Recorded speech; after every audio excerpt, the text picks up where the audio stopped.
Salut, bienvenue dans cette nouvelle vidéo qui va encore une fois être particulière. Aujourd'hui on va se concentrer sur la MPC One, mais c'est valable pour les autres MPC. Et puis on va voir 10 astuces ou 10 trucs qui vont vous permettre, j'espère, d'aller plus vite dans votre travail de production ou de musicien ou de beatmaker.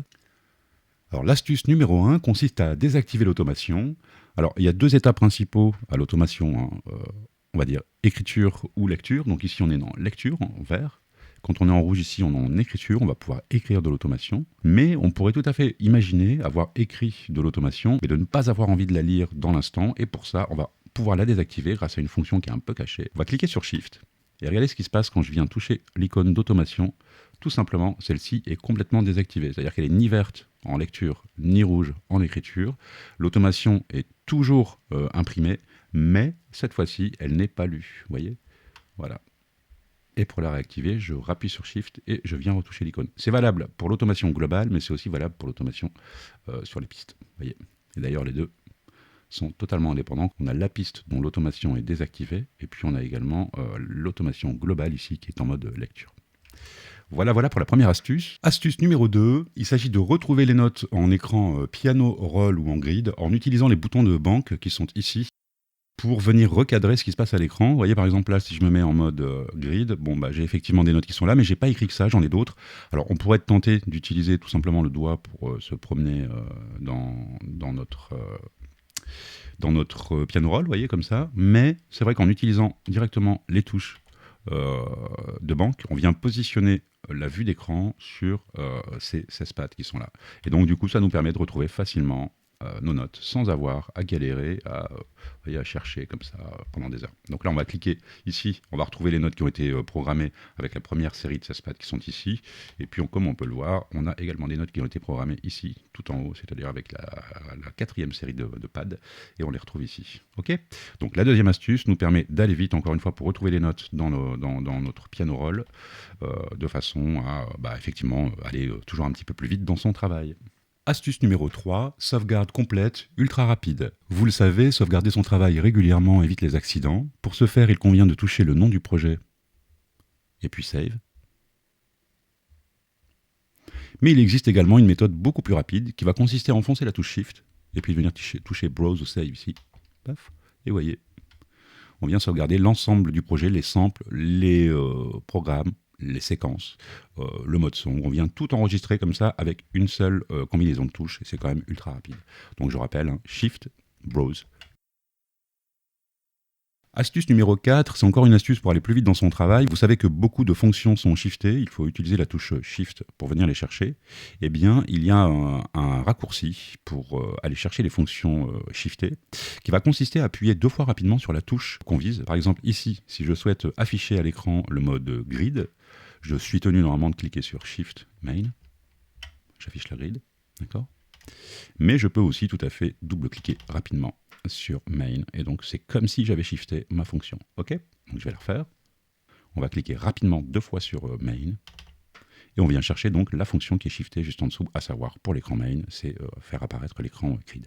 OK ? Voilà. Donc, encore une astuce pour aller plus vite dans son travail. Astuce numéro 5, piste MIDI vers sample. Parfois, il est bien pratique de pouvoir exporter le MIDI en audio. Alors, comme vous le savez, on pourrait passer par l'écran sampler, ici, et sélectionner Resample, juste là. Ouais, comme ça, par exemple. Mais ensuite, il nous faudrait encore redécouper notre sample à la bonne longueur, ce qui prend du temps, et en plus, ça prend un petit peu la tête. Heureusement, en venant toucher l'icône ici, en forme de stylo, on a la possibilité, comme on le voit là, de transformer donc cette programmation qu'on a ici en sample. Vous voyez ? Je vais vous faire écouter ce qu'on va bouncer.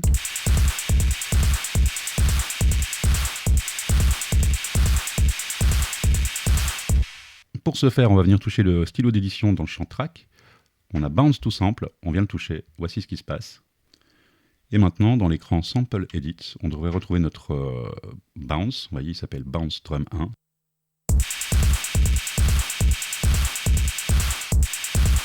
C'est effectivement le sample qu'on vient juste de bouncer. Vous voyez, donc il a la bonne longueur, au bon BPM. Et voilà. Donc c'est quand même beaucoup plus rapide de passer par Bounce to sample ou même bounce to audio tracks, qui est exactement la même opération, mais cette fois-ci, le sample va être balancé sur une piste audio. Alors vous voyez, c'est une fonction qui est beaucoup plus rapide que de passer par le traditionnel écran sampler et venir sélectionner ici tous les bons items, enregistrer, découper notre sample à la bonne longueur. Voilà. Ici, effectivement, avec bounce to sample, on a cette opération qui est faite automatiquement pour nous et c'est quand même très très pratique. Astuce 6, c'est charger un dossier complet. Alors dans cet exemple, j'aimerais charger dans le projet en cours le contenu d'un dossier de sample au complet. Alors pour ça, browse, je viens me positionner là où il y a mes samples, dans mon disque. Et dans notre exemple, j'aimerais charger la totalité de ce dossier. Vous voyez, si je double-clique, il y a vraiment beaucoup de choses. Et donc pour charger la totalité de ce dossier sans avoir à charger tous les items les uns après les autres, on va cliquer sur Shift en se positionnant sur le dossier. Et puis vous voyez, on a ici Load All. On vient toucher Load All. Et on va retrouver dans notre projet la totalité du dossier, les programmes, les séquences si on avait, les samples évidemment, et puis les fichiers audio. On va voir ça. Donc là, il est en train de charger la totalité de la banque de samples que je prépare. On va voir ça. Et vous voyez maintenant ici, je vais retrouver la totalité des programmes.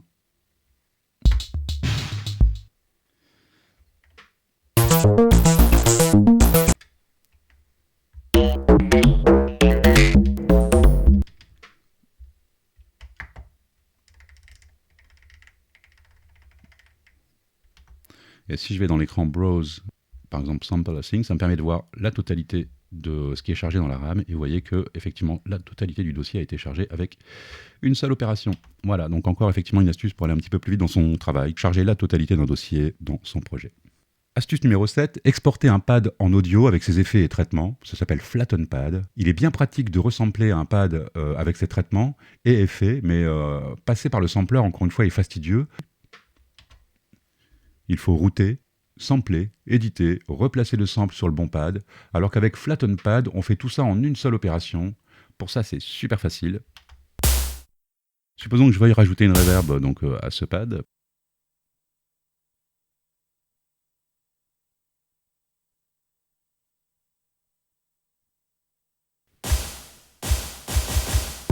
Vous voyez, mon pad maintenant, effectivement, contient une reverb.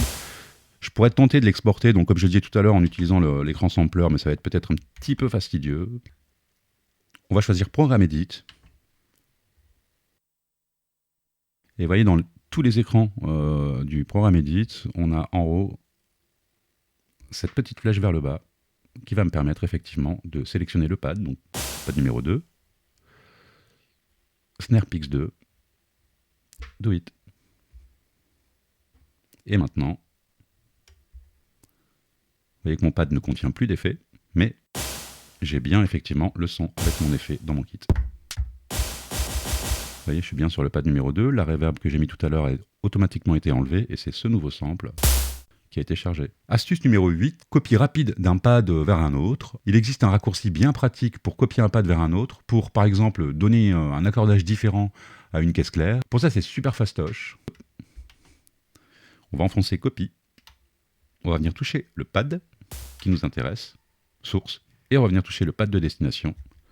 Et vous voyez que maintenant, j'ai effectivement mon snare qui est réparti sur les deux avec une opération très rapide. Astuce numéro 9, polyrythmie. On va pouvoir utiliser des longueurs différentes pour nos pistes. Par exemple, un kick qui va jouer une frappe tous les 4 temps sur une mesure à 4 temps, le snare qui pourrait jouer sur le second temps, et le 4e temps d'une mesure à 4 temps, et le tom qui pourrait lui jouer sur une mesure à 3 temps. Il pourrait jouer par exemple sur le 3e temps d'une mesure à 3 temps. Je vais vous montrer comment ça se passe. On va donc pour ça utiliser des pistes différentes. Donc une première piste avec mon kit.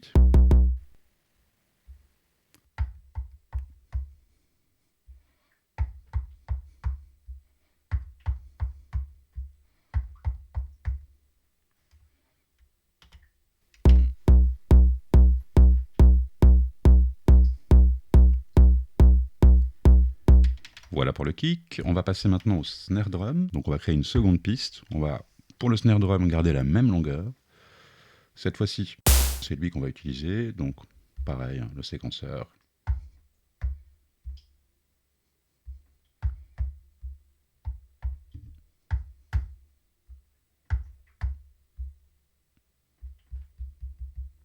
Voilà ce que ça donne.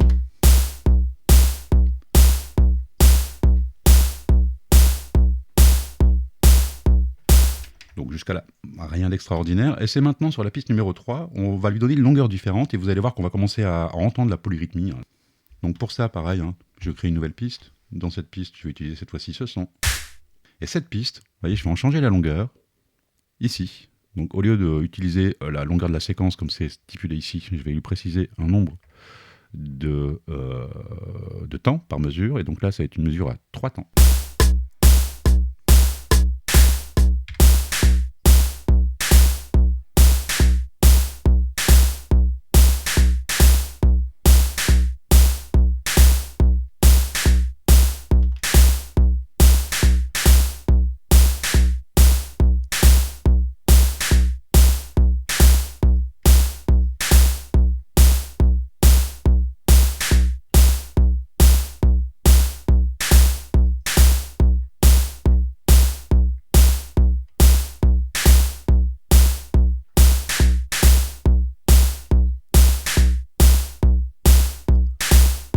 Voilà, donc on a effectivement 3 pistes avec des longueurs différentes. Donc la piste 1 et 2 qui ont la même longueur, comme on le voit ici. Si vous regardez ici, sur la piste numéro 1, c'est la longueur de la séquence. La piste numéro 2, c'est également la longueur de la séquence. Mais pour la piste numéro 3, on a choisi une longueur différente ici qu'on vient exprimer en temps, en bits, et qui va nous permettre effectivement de faire de la polyrythmie avec notre MPC. L'astuce numéro 10, vous m'avez vu la pratiquer ou l'utiliser durant ce petit tutoriel. Il peut être très fastidieux de devoir aller chercher systématiquement des samples dans des dossiers un petit peu récurrents. Et là, je me trouve sur ma carte, j'ai quand même vraiment beaucoup de dossiers. Donc si à chaque fois que je dois utiliser un dossier, je dois effectivement naviguer, aller chercher ce dossier et puis aller chercher les éléments qui m'intéressent, ça peut être un petit peu long ou un petit peu fastidieux. Mais voyez qu'en haut ici de l'écran, on a 4 petits dossiers. Et ces dossiers nous permettent de créer les raccourcis. Donc c'est fort pratique. Vous voyez, par exemple ici, c'est tous mes morceaux. Ici, ça va être mes morceaux template. Et là, c'est mes dossiers de samples. Alors comment est-ce que ça fonctionne? C'est très simple. On va se positionner sur le dossier comme ça qu'on souhaite venir mettre en raccourci. Donc par exemple, ce dossier, nouveau tuto, je vais rentrer dedans. Et à partir de ce moment-là, je vais cliquer sur Shift, que je vais garder enfoncé, et je vais venir toucher l'un des dossiers, par exemple le dossier numéro 5 ici. Et voici ce qui se passe maintenant quand je navigue de dossier en dossier. Vous voyez, si je reviens sur le dossier numéro 5, effectivement, le dossier nouveau tuto, il a été mis en raccourci, et j'y ai accès tout le temps quand je souhaite naviguer ou aller chercher des informations ou des samples dans ma machine. Ok, donc c'est les raccourcis de dossier pour cette dernière astuce, l'astuce numéro 10. Bien écoutez, je pense qu'on a fait le tour pour ces 10 astuces. J'espère que vous avez appris des choses. J'espère que vous avez passé un bon moment et je vous dis à très bientôt.